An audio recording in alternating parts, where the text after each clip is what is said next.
Quand on marche, les deux pieds ne sont jamais levés en même temps. Il en résulte des moments où les deux sont au sol, des moments en double appui. Quand on court, les deux pieds ne sont jamais au sol en même temps. Il en résulte des moments où les deux sont en l'air, des moments de suspension durant lesquels les jambes font toutes deux leur enjambée.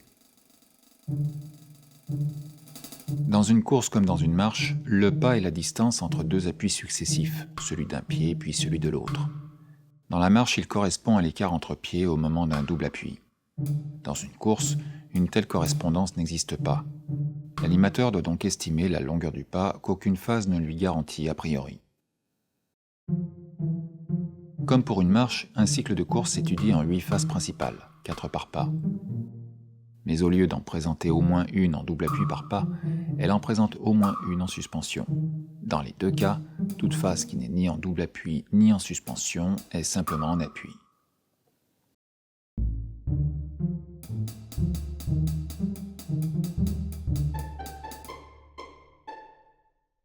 Dans une précédente vidéo, nous avons montré comment rendre une marche plus pesante en augmentant le nombre de phases en double appui.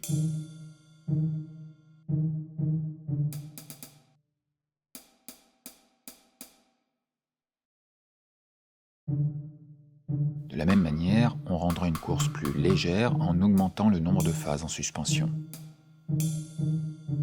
On peut parler de phases en double enjambée. Une double enjambée est à la course ce qu'un double appui est à la marche. En procédant de cette manière, on obtient 3 modèles de répartition. Le premier présente 3 phases en appui pour une en suspension. On peut nommer les phases en appui phases de réception, d'amorti et de propulsion. La suspension représente la phase haute d'un pas et l'amorti la phase basse.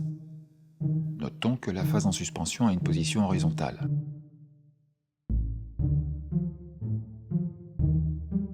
Le second modèle de répartition présente 2 phases en appui pour 2 en suspension.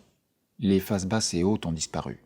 On pourra les retrouver dans l'interpolation, c'est-à-dire dans les phases qu'il faudra ajouter pour obtenir la bonne durée du cycle. Les phases principales de suspension précédant et succédant la phase haute, elles sont en position ascendante pour la première, descendante pour la seconde. Le troisième modèle présente une phase en appui pour 3 en suspension. On retrouve les phases basses et hautes sur une trajectoire qui, sinusoïdale ou presque dans les précédents modèles, dessine désormais une suite de convexes. Le moment de suspension synthétise les 2 précédents modèles, avec une position ascendante pour la première phase, horizontale pour la seconde et descendante pour la troisième.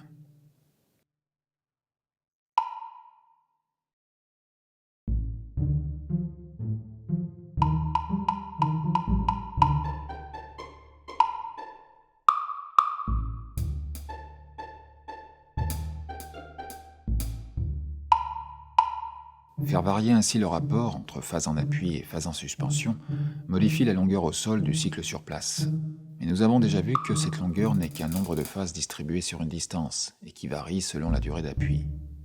Si on admet que ces modèles sont de même durée, on observe en les développant qu'ils avancent à la même vitesse et à la même cadence. Terminons par quelques remarques. Ces 3 modèles de course ont une cadence de 2 pas par seconde, ce qui est très lent. Mais une course ne se distingue pas d'une marche par sa vitesse, seulement par le fait qu'elle est un moment en suspension plutôt qu'en double appui. Par ailleurs, une cadence aussi basse permet de mettre en évidence un point important. Un corps en suspension est soumis à la loi de la gravité. Plus il reste en l'air, plus il doit s'élever après la propulsion. On n'augmente pas la suspension en durée sans l'augmenter en hauteur. L'équation de Newton permet de préciser cette hauteur. Dans d'autres vidéos, nous en reparlerons de façon à ne pas faire fuir l'animateur.